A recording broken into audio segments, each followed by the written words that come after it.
Welcome to What Matters Now, the Times of Israel's weekly podcast, drilling into one issue affecting Israel and the Jewish world right now.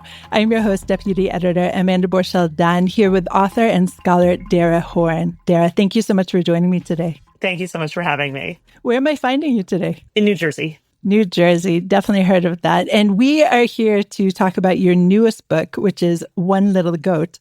But most people will have heard of your earlier books, including the nonfiction work People Love Dead Jews, and several novels, including Eternal Life, A Guide for the Perplexed, and many others. I have read actually a surprising number of your corpus, but not one of the books we're going to discuss in the second half of the program, People Love Dead Jews. So One Little Goat is Dara's first work for young readers, which is really exciting. I read it all in one sitting because I know my ABCs last night, and we are going to talk about all things goat and scapegoat after this.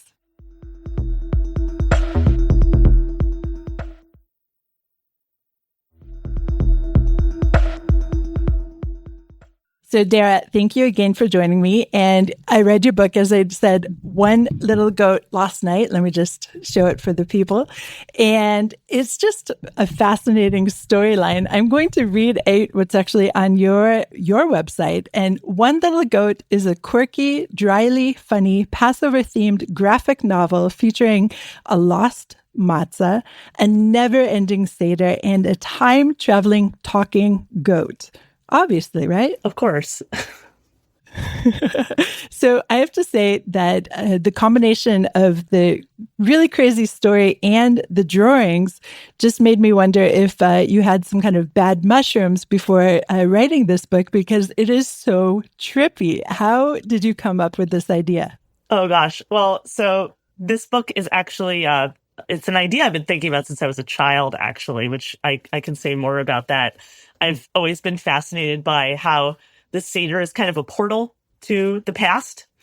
And there's this fascination with portal fiction, which I'll call it for young adult readers, right? A lot of children's literature is based on this idea that there's some kind of magical entrance to a world that's bigger than yours, right? Like, sure, Narnia. Yep, exactly. Or, there's the train platform that takes you to Hogwarts, or, the tornado that takes you to the land of Oz, whatever it is, right? This is a very common thing in children's literature. And since I was a child, I've had this idea of Passover being this journey to the past. I can say a little bit about how I came to that idea. This book kind of grows out of two seders that I attended growing up. One was my parents' seder, where I'm one of four children, and my parents always thought it was very important for us to feel very invested in the Passover story. And the way they did this was having us, assigning us all to create songs and skits and little plays that we would put on during the seder, acting out the Pesach story and different aspects of the seder. And that made me feel really invested in the story. We also used to attend another seder when I was growing up that was not not relatives of ours, friends of ours. Because of course, here in the diaspora, we have two seders. So, it's not just... I know, it's such a good reason to make Aliyah. I'm telling you. Well, but what it does allow you to do is experience other families and what they, you get to sort of see what other people are doing. There's a little more leeway. And the second seder we used to go to, family friends of ours, where it was this giant multi-generational gathering. It was like 40 or 50 people seated at this incredibly long table. And they used to seat us by age. So old people were on one end of the table and the children were way on the other end. And I'm 47, so this was in the 80s and 90s when I would attend these seders. And at that time, the old people were Holocaust survivors, some of whom had participated in the Warsaw Ghetto Uprising, which happened on Pesach of 1943. That was like the old people, and they were like, singing songs in Yiddish, which I didn't know at the time, and now I do. The middle of the table, there were a couple people there my parents' age who were from the former Soviet Union, who, were refuseniks, and they were very active in the, cause for liberation of Soviet Jews. That was what their seder was about. And then like way on the end were the kids who were, talking about TV shows or whatever. And I just remember feeling like, as a child, like there's three different seders happening at this seder. And thinking, well, some of the other seders might be more interesting than mine. But also sort of having this vision where, without any trippy drugs, but, just having this vision as a child that this room that I was sitting in was like this lighted box that was at the top of a tower of lighted boxes, all of which were rooms in which previous seders had taken place. And that every seder that we attend is that, right? We're all sitting in this room that's sitting on top of this tower of rooms, going all the way down to the first seder, which was prior to the Exodus from Egypt. And so I had this idea for a long time. I could say a little bit more just about the mechanics of this book, which you started to mention. So One Little Goat is like a dramatization of this idea. It's about a family that's at their seder, and I love how for this podcast, I don't have to explain the mechanics of this. They can't find their afikomen. I go on other podcasts that aren't Jewish podcasts. I have to take a few minutes to explain what that is. Well, not all of our audience actually is Jewish. And so just one sentence. Well, I am used to explaining this, and it is explained in the book. The afikomen is this piece of matzah that is required to end the meal. And so there's sort of games that we play with it where children hide it, adults hide it, people hold it for ransom because the Seder meal cannot end without it. In this instance, in this family, no one can find the afikomen. They later figure out the reason, which is that the toddler who can't talk has thrown it through a hole in the space-time continuum. Obviously. Yeah, of course.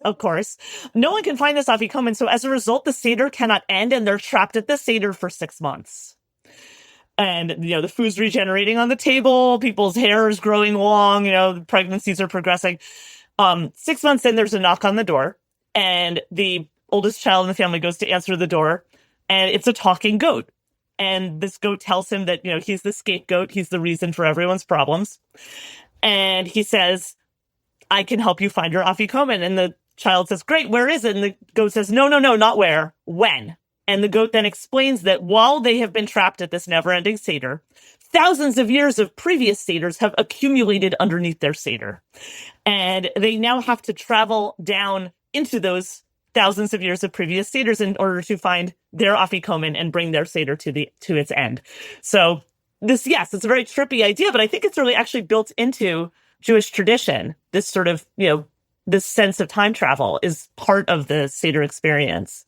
100%. We're all meant to imagine ourselves going through the experience of course, the Exodus from Egypt, but it's just also built up. And you touch on this, of course, in the framing of your story. There's the 4 questions, the 4, sons, or could be daughters, right?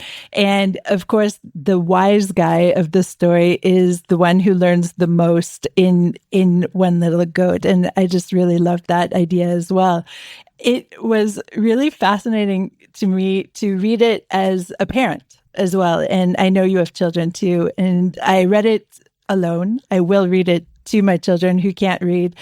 But I wonder what your kids think about it. Well, so yes, I have, I'm one of 4 children. I have 4 children.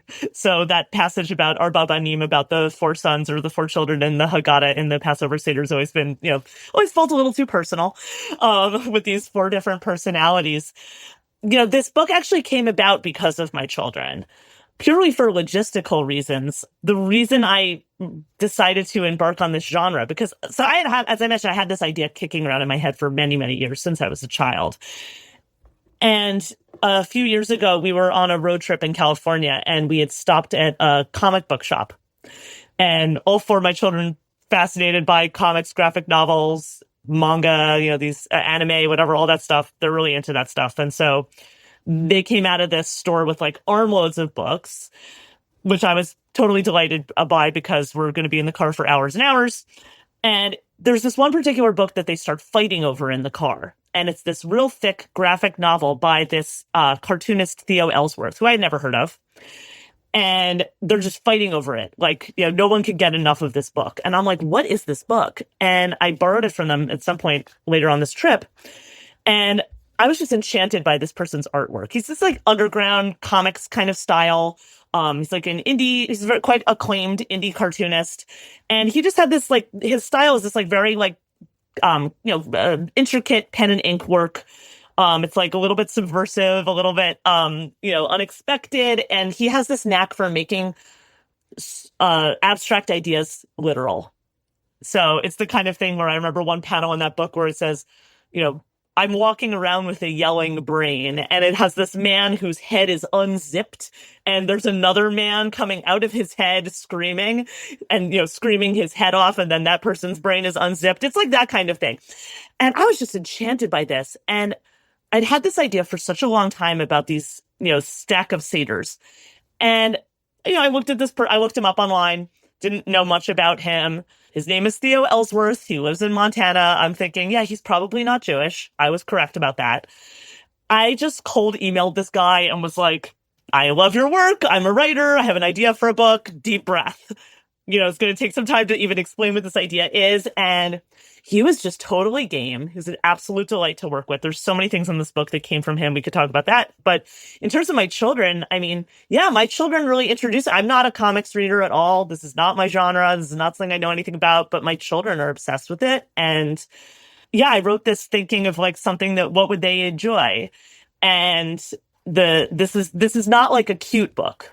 Yeah, it's not cute. And in fact, just to comment on Theo Ellsworth's style, we're kind of the same age, you and I. I'm almost 50. And it really reminded me of those zines. Yes. You know what I'm talking about? Those zines that were passed around in high school, just photocopied sheets of, underground comics. And he really captured that. So it's not like cute in any kind of way. It's kind of grungy in many ways. And you said he was making the abstract literal. Yes. I would say also the opposite, that he made literal very abstract as well, which is just a fascinating push-pull in terms of his artwork.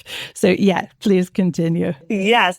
Yeah, no, I think it's that was what attracted me about his work. And that's what I think he did so beautifully here, because you can imagine how a different illustrator might have done this in made it more cute, right? Like, oh, here's your animal sidekick, right? But like the goat here, there's this kind of like stoic integrity to this character of the goat. And this is something this character of the goat is something I thought about a lot too, because my academic work is in, history of Hebrew and Yiddish literature.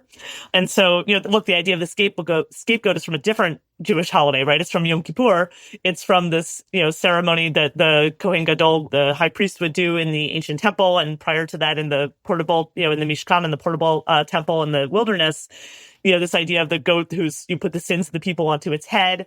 Of course, it also appears in the Pesach liturgy at the end of the Seder in the song Chag Gadya.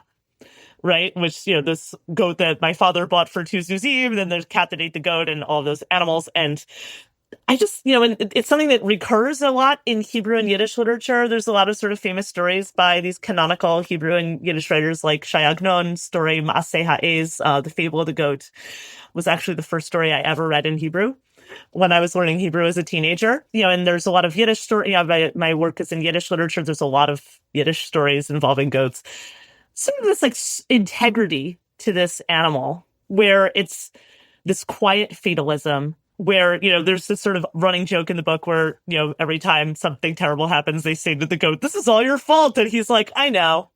He's like, "Of course it's my fault. Everything's always my fault." And it's like actually this kind of like dry and subversive idea of like traveling through history with this, goat who accepts that everything's his fault. It's just like, I don't know.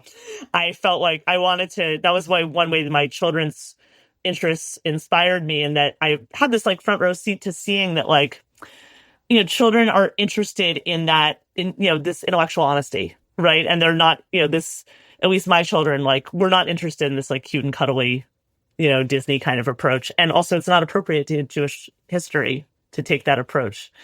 There's a lot of darkness to this story. I mean, the story of Passover is actually really scary. And we could talk about that. And that's actually quite very much reflected in the book. It is. It's reflected in the content of the book, and it's also reflected, of course, in the drawing. So, as we said, and you can see, really frightening stuff. I wouldn't necessarily show it to my 3.5-year-old, but definitely I think the 12-year-old is going to be way on board with this. And I do want to pivot the conversation, because our time is relatively short, and talk about a different kind of scapegoat, and that is the Jews. So when you were writing this book, just to tie it all together, Were you considering the idea of the Jew as the eternal scapegoat as well, or was that not really part of your thinking here? Well, that's part of the joke, right? I mean, is that it becomes this journey through Jewish history, and it does go into these dark moments in Jewish history. So that is, so it's not a coincidence that he's being led through by the scapegoat, and also that is, there's a lot of interpretations of Chag Gadya and its origins. The song at the end of the seder. What I find the most compelling interpretation, and not necessarily historical, but most interesting, is the idea of the Chag Gadya, that the goat in that song represents the Jewish people, that my father bought for 2 zuzim, that the father is God, and the 2 zuzim are the 2 tablets of the 10 commandments, and then that the cat who ate the goat, and then the dog that bit the cat, and all these other, animals and entities in the song are these empires that have conquered the Jewish people. Oh, that's really fascinating. I've never heard that interpretation. Yes, it's like the cat is the Babylonians, and then the dog is the Persians, and then, you have all these other, Greek and Roman and Christian and Islamic empires, and I think the end is supposed to be the Crusaders, because that's the origins of the song is in the Middle Ages. So yeah, and then God kills the angel of death. So it's this idea that there's always going to be, this return, and then the song keeps coming back to the goat. Yeah, so that's absolutely the metaphor I'm looking at. I also thought about this, when I say Passover is really scary. I started writing this book several years, actually, even before my last book, People of Dead Jews, came out. I started writing this book in 2020 and 2021. And then, there's boring publishing reasons why we didn't finish it until now. But we were finishing the book after October 7th of last year. And, the illustrator, I'd written the whole text before, but the illustrator is, the cartoonist, he's working on it, and it's a lot of back and forth. And I remember when he got to the part at the end of the book, so this, he goes through this journey through Jewish history. He meets members of his family and he sees their experiences. And a lot of them are this kind of, darker moments. So like he goes to his father's seder in, pre-Glasnost Soviet Union, where his seder consists of his mother getting a piece of matzah from a secret bakery and being like, tonight's the night, here we are. And that's it. He goes to his great grandmother's seder in the Warsaw Ghetto. So you do have these like moments. He goes to a medieval seder, early modern seder that's Doña Gracia Nasi, who, set up this underground railroad to bring Jews out of Inquisition Spain. So he sort of sees these more moments and other, less dire situations as well. I mean, it's not all of it is that. But at the very end of the book, he has to go back to the original Seder, which is actually the night before the Exodus from Egypt. Because, we think of the Seder as celebrating the Exodus, but the first Seder is actually the night before the Exodus. It's when, in the Torah, where God tells the people of Israel to kill this lamb. They have to sacrifice this lamb, the Korban Pesach, the Passover sacrifice, put its blood on the doors of their home. And then they eat this lamb, they eat the meat of this lamb, they eat the matzah, yes, before the Exodus. So it's not just about not having time for your bread to rise. They eat the matzah, and then they also eat bitter herbs. And they're supposed to, and this is called Leil Shimurim, the night of watching, or the night of vigil, right? While they're waiting for the angel of death to pass over their homes, right? This is the final of the Aser Makot, of the 10 plagues.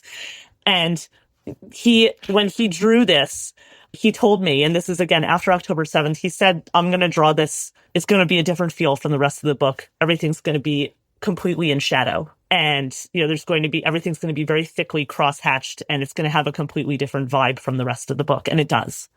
And I will spoil this aspect of the book for readers a little bit, because by the time you read it, you get to this part, you won't remember. But he goes into this one house in ancient Egypt, and, the goat tells him this is the one. And he opens the door, and it's his family. And they say, where have you been? We've been waiting for you. Right? Because this is the moment where he's, where it says in the Haggadah, you see yourself as if you personally came out of Egypt. We're drawing this and writing this after, just very shortly after October 7th was when we were, first, he's sending me the very first illustrations of these pages. I cannot look at that part of the book anymore without thinking of a mamad, right? Of these, shelters and safe rooms that people in Israel were, of course, spending their time in during the attack of October 7th, and of course are frequently going back to during all these many, many missile attacks. That experience of being in this room, close the door, and waiting out the angel of death. And it made me think differently about all of the other seders in the book, this whole tower of seders. I sort of realized there's sort of this, there's this, this is a children's book. And I think it's interesting that this tradition brings children into that story. And, as you say, like, it's something like, it's not a story that's appropriate for children. And yet the entire Pesach, the entire experience of the Seder is about centering children in that experience.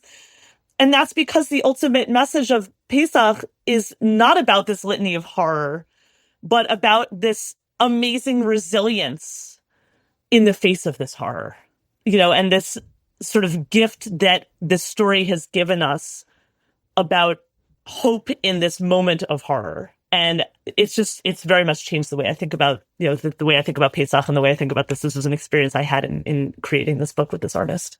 I think that children in the past ages, the other ages that your wise child visits, were less precious, meaning they were, of course, loved by their parents, obviously, but they were less sheltered and they were more aware of the horrors that take place every single day.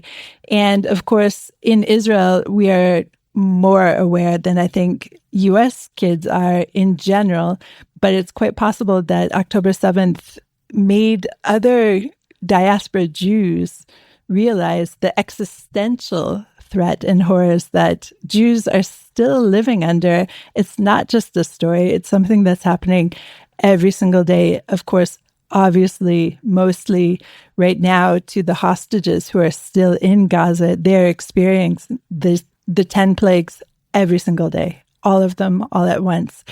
And it's quite possible that it's appropriate, actually, to introduce the children to the full scope of humanity and lack thereof through these stories and through children's literature. I mean, think about the Grimm brothers. Obviously, their tales were, grim.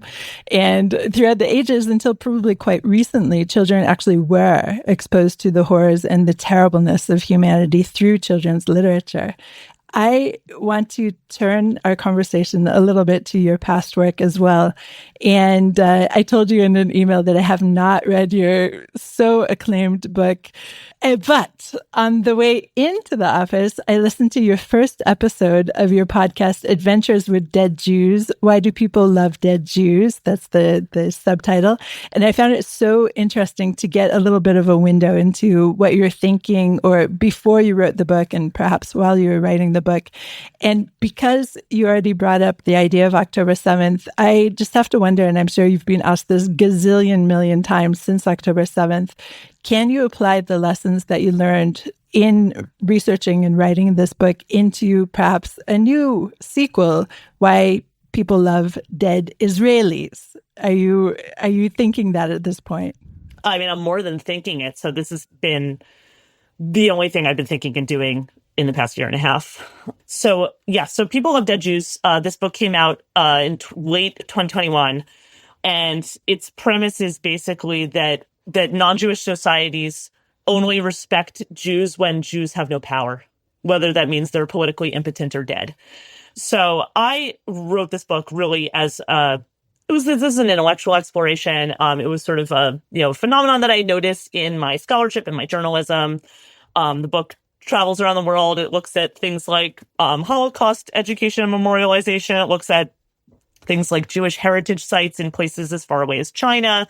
It looks at Jewish historical experiences and looks at contemporary Jewish life in the United States. I was writing this after a number of violent attacks against Jewish communities in the United States. I really thought of this as like an intellectual exercise. Like I was sort of just, this is like a problem I've noticed in my research and in my writing, and I just sort of want to dive into this problem. After I wrote that book, it was like this floodgates opened where I felt like every Jew on the planet is coming to me with their horror stories. And this is before October 7th that was happening to me. After October 7th, this became institutionalized, where then institutions start coming to me with these problems. And so the most obvious example of that is that I got dragged into this anti-Semitism advisory group to the now former president of Harvard, who did not take our committee's advice. And in fact, it went so incredibly badly that I then was I was then called into Congress to be a witness in the congressional investigation of these universities. That's one of many, many ways in which I've been involved in this. It's very obvious to me that the experiences of Israel and diaspora Jews are completely intertwined. There's no disentangling them. So what has happened to me is, so because I happen to have written this book prior to October 7th, it's like I suddenly became this like central address for people to like dump their horror stories and for people to sort of just come to me with all of their, crises. Because people would write to me being like, can you help? Like this, Harvard thing. I mean, there's a lot of other examples I could give. People in a lot of different sectors like asking me for help and advice with this. And so, I wrote that book. It was like, I was a little bit stupid. Like I didn't understand that when you write it, it was my first nonfiction book. I had 5 novels I wrote before that. When you write a nonfiction book, people expect about a problem. People expect you to solve the problem at the end of the book. And so then I had all these people asking me, I was like, what's your solution to this problem? And I'm like, did you really want me to give you the final solution to the Jewish question? Because I'm really not prepared to give that to you. I've now been thinking about this much more seriously, and it's become obvious to me that there are ways to address this problem in the diaspora. So to me, this is like, there's a couple of different things going on here, right? There's the current war that Israel is facing on multiple fronts, right? This is a political and a military problem, and there, the situation with the hostages, right? The situation with all of, with the Islamic Republic of Iran, right? I mean, it's like, these are like, gigantic, geopolitical crises. In the diaspora, at least in the United States, there's a different problem, which became clear to me traveling around the United States talking about this book. Because what I found was I was speaking in many, many different audiences, usually for non-Jewish audiences. And I just discovered that there's just so much more ignorance than malice. And it would often happen to me that I'd be speaking at these, college campus or something, and there'd be like, these very ignorant people who would, ask these hostile questions and, whatever, they're wearing their keffiyeh or something while they're asking me. And I would just answer these questions. And instead of like heckling me back, they'd be like, wow, I never thought of it that way before. And it sort of just became more and more clear like that. And then people would come to me afterwards and say like, do you have, this was really interesting what you said. Do you have like a reading list to give me? Can you come speak to my school district about this? Right? Can you give me a lesson plan for this? And I was like, no, because I'm me, right? Like I'm just like, I don't have like a staff, right? I'm literally a writer whose next book is about a talking goat, right? Like I can't be the person to solve this problem. But then it just happens so often that I was like, I can't not address this. So a couple of things happened. Number one, I am working on another nonfiction book that is about, it is in fact called The Final Solution to the Jewish Question, because I love obnoxious titles. And the subtitle is A Love Story for the Living. And it's about how to address this larger problem of ignorance, because what I found is traveling around the United States, we have a lot of states in the United States where there's laws mandating that children in public schools learn about the Holocaust. And I want to be really clear, like I'm not arguing that against Holocaust education. It's, that is not my argument.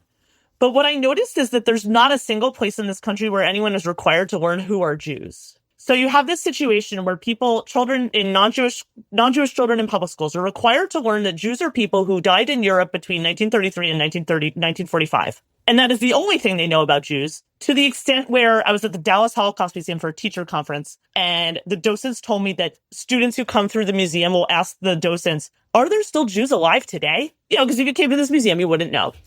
And what that means is that we've outsourced the task of teaching people who are Jews to TikTok. And, this sort of deliberate avoidance of talking about Israel in American education, that has been completely outsourced to TikTok.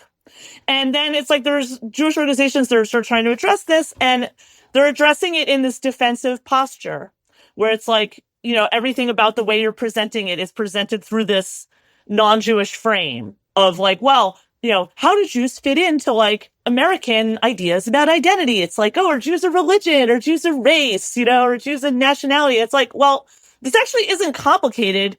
It's just old. Jews predate all of those categories that you mentioned, right? Like Jews predate the concept of race. Jews predate the concept of religion, right? I mean, there wasn't, Eliezer ben Yehuda had to like dig through the Gemara to find word that meant religion, right? Like the word we have now, dot, is like, that was like a word that, I don't know if it was Ben Yehuda or other linguists, like they kind of picked that word out of, I don't know, the Mishnah or the Gemara to like mean religion because they needed a word for that. But like ancient Hebrew didn't really have a word for that because it wasn't really a concept, right? I mean, it's like, there's an answer to who Jews are. Jews are a joinable tribal group with a shared history, homeland, and culture. That was a sentence in English. In Hebrew, it is one word that is 2 letters long. We're Am Yisrael. And it's like, if you don't explain that category to people, they have no ability to understand anything else in the entire history of the Jewish people. Like, nothing else makes sense if you don't understand that category. And then the other piece is understanding anti-Semitism. Often the way it's explained is like the scapegoat explanation, right? Like, oh, it's, Jews are an easy target. They're, because in all these countries in the diaspora, they're a minority and, people resent them or something like that. I think it's deeper than that. I think there actually is a complete intertwining between the history of the Jewish people and anti-Semitism because, and I don't think you can understand one without the other and I think it goes back to the Passover story because, of course, the foundational concept of Am Yisrael, of the people of Israel, is monotheism, belief in one God, rejection of idolatry. And today we say those things and it sounds like religion, right? We think of that as like a spiritual idea. In the ancient Near East, that's a political idea. And you see it dramatized in the Passover story because in other societies in ancient Near East, like ancient Egypt, they've got lots of gods, and one of the gods is the dictator, right? The Pharaoh is considered one of the gods. Like the whole book, the whole story of the Exodus is like this showdown between the God of Israel and the Egyptian gods, specifically, and especially the Pharaoh. So when the Jews in ancient times said that they don't bow to other gods, what they actually were saying is that they don't bow to tyrants. This is an anti-tyrannical movement since ancient times. And unfortunately, like all movements, does not always live up to this ideal, whether in ancient or in modern times, right? But this is an ancient anti-tyrannical movement. An anti-tyrannical movement is always going to piss off tyrants. This is a non-conforming counterculture. A non-conforming counterculture is always going to piss off people in a dominant culture who need to be validated by everyone agreeing with them. So I've actually now building this out into educational modules that I'm using, that we're implementing in public schools. And we've already started.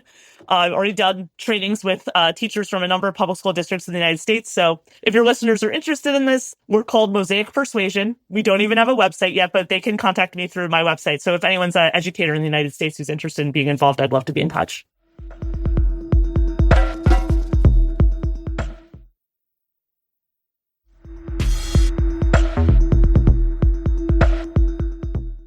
Okay, I love all your passion, number one, obviously, and also this idea of Jews as the counterculture anti-tyrants. But, okay, I have to wonder, I mean, all of that is in very American terms, shall we say? Yes, of course. In terms of, right, how Americans view Judaism and the role of Judaism and the point of Judaism and the Jewish people in general. I'm Israeli. I moved here in 1999, so I pretty much wiped out all of my North American sensibilities by now. And I wonder, especially having listened to your podcast earlier, whether the Jews of America and the Jews of Israel still have that common language. Obviously, we still consider ourselves as the people. We are all one people. But I don't know if that's the goal of Israelis right now, to be this anti-tyrannical movement. Obviously, everyone knows what's going on on the streets of Israel right now. There are protests against the potential crumbling of democracy. But I don't know if that's the heart of the Israeli ideal of what is a Jew at this point. And I just wonder if we've become so split as a people that teaching this about Jews to the general public, is that really accurate at this point? Yes. I think this is so ingrained in us as Jews that sometimes we don't even see it. In Israel, you're surrounded by tyrannical regimes right? And obviously, there's an enormous fraying in Israeli society right now and enormous divisions. And as you say, people are out protesting on the streets. But no one is executing those protesters. That's what's happening in Gaza. I mean, you are surrounded by autocratic, tyrannical regimes that cannot brook any possible dissent and have this iron fist on their populations, and who have completely expelled all of their Jewish communities, ancient Jewish communities, right? Like societies that are completely Unionine, and who are able to maintain that by being tyrannical regimes, right? That is the autocracies of the Middle East. Like, this is the reason why Israel is in this position, being surrounded by these tyrannical regimes that have to cling to power in any way possible. Like, that is such a baseline fact of the reality of Israel that, like, people in Israel don't even see it anymore. It's just like, it's like talking about air, right? Like, yeah, let's talk about air. You know, there's nitrogen in it, there's oxygen, there's carbon dioxide. Sometimes there's too much carbon dioxide, or carbon monoxide is in the pollutants. It's like, you're not even talking about that because that's just like the air you're breathing. Like, that's the baseline that you're breathing. And then it's like, well, how are we living within this baseline? I love that explanation, and I so understand what you're saying. I guess my question is, again, because I haven't been to the States for a long time, actually, since the Pittsburgh shootings, right? That was the last time I was in the States. The language that people use to express themselves and this idea of fighting for justice, it's been so warped in a way in my ears, right? Because I'm not listening to it all day long and understanding exactly all the nuances. And I'm thinking especially about the Jews who have come out against Israel since October 7th in the name of fighting for justice. And so I just wonder if those Jews, these young American Jews, if they see Israel as the homeland of the anti-tyrannical movement that you're describing as well. I mean, short answer, no. Short answer, also, there aren't a lot of those people. I remember seeing a poll in 2024, 85% of Jews in the United States are, what we would call Zionists, basically believe in Jewish right to self-determination in a Jewish state in its ancestral homeland.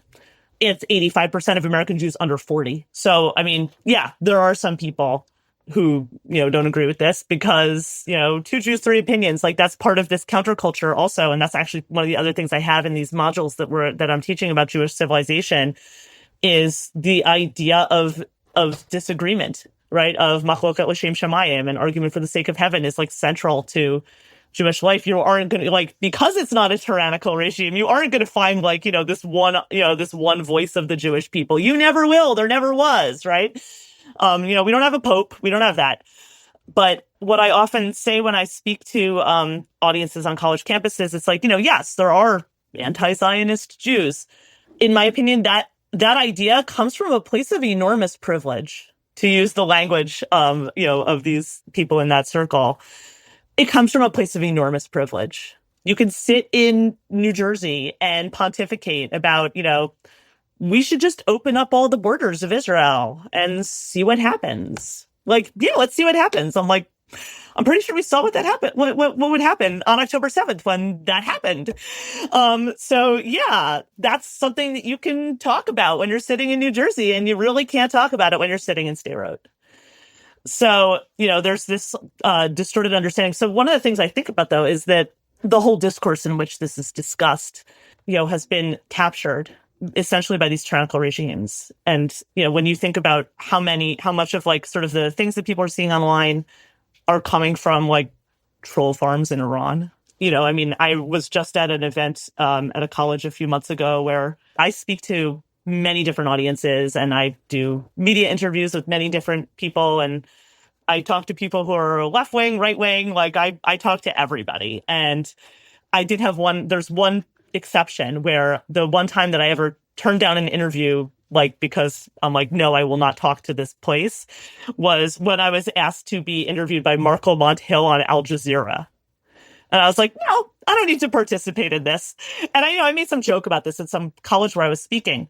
And one of these students who, yes, was basically a white girl in a keffiyeh, came up to me afterwards and was like, you made this joke about Al Jazeera. And I was just curious, like, is Al Jazeera not a legitimate news source? And I'm like, yeah, it's not a legitimate news source on this topic because it's, owned by the Qatari royal family and they are never going to say anything negative about Hamas. And if you're a news outlet that can never say anything negative about this giant topic that you're covering, then you're really not a news outlet. She just looked at me and she was like, I had no idea. I repost stuff from them all the time. And I was like, yeah, you and everyone else. Right. And so there's just a completely distorted discourse. Certainly in English, where, and look, this is true of all social media, right? I mean, people are hearing whatever their algorithm is feeding them, right? I mean, that's true in general. And I mean, this is true for people in the Middle East, obviously, also. It's true for people in Israel, also. You're seeing what you're being shown. But what I think is interesting is, there's lots of debates that we can have, and you have them on this very podcast all the time about, how Israel should handle its many, many challenges. The conversation that English-speaking Jews are confronting in the diaspora is not that conversation. It is not a conversation about like, were these, what's the best way to, try to bring home the hostages, right? Should we be negotiating for a ceasefire in order to bring back hostages, or should we be like, those are really essential, vital conversations that everybody needs to be having. That's not what's happening for English-speaking Jewish populations, because that whole discourse is about, should Israel exist, right? Like, that's what that discourse is about, right? Should Israel exist, right? Is Israel a racist, settler, colonialist, genocidal apartheid state? By the way, all of those things are talking points from the KGB. That's the origin of every one of those lines, is from the KGB. So, I mean, like, we're not having the same conversation, say like Jews or Israel and the diaspora are not having the same conversations. Yeah, we're not having the same conversations because in Israel, you have the privilege, so to speak, of getting to have an actual conversation about this incredibly difficult situation. And for the most part, that's not what we have the opportunity to discuss in the United States because, there's like 5 Jews and very few of whom know any other languages other than English. And who don't have a lot of, necessarily, it's like everybody's being fed what the algorithm is feeding them. And what the algorithm is feeding you in a non-Jewish society is all of these assumptions that are so old and do come from this long history of where the baseline assumption is Jews are evil until proven otherwise. And that assumption is so ingrained that people don't even realize that they're thinking it. So do you think, Dara, that in everything that you've said so far, including all Jews are evil until proven otherwise, that you can just replace the word Israeli at this point too? I'm not sure I understood your question.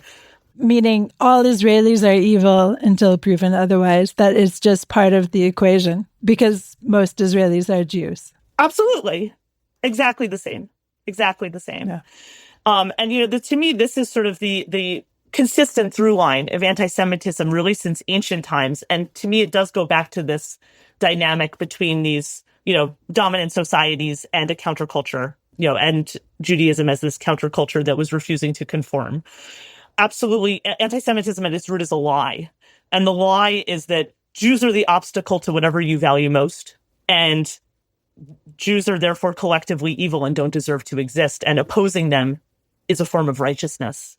So that is absolutely the case because you see this, and people will use these terms like, oh, it's a double standard, blah, blah, blah. It's not, I wouldn't even use that. It's not even that it's a double standard that's applied to Israelis because that implies that there's a standard, right? That implies that, you would, of course, naturally, speak to anyone from any country and immediately be talking about their country's politics and, their role in it, something like, and you would immediately boycott all Chinese and Russian academics, and you wouldn't even think about, it's like, no, if that were the case, then like, or we'd be having a debate about that. Like, we're not having a debate about that. We're coming in with the assumption that Jews are evil, right? We're not coming in with the assumption that Arabs are evil, right? That would be racist.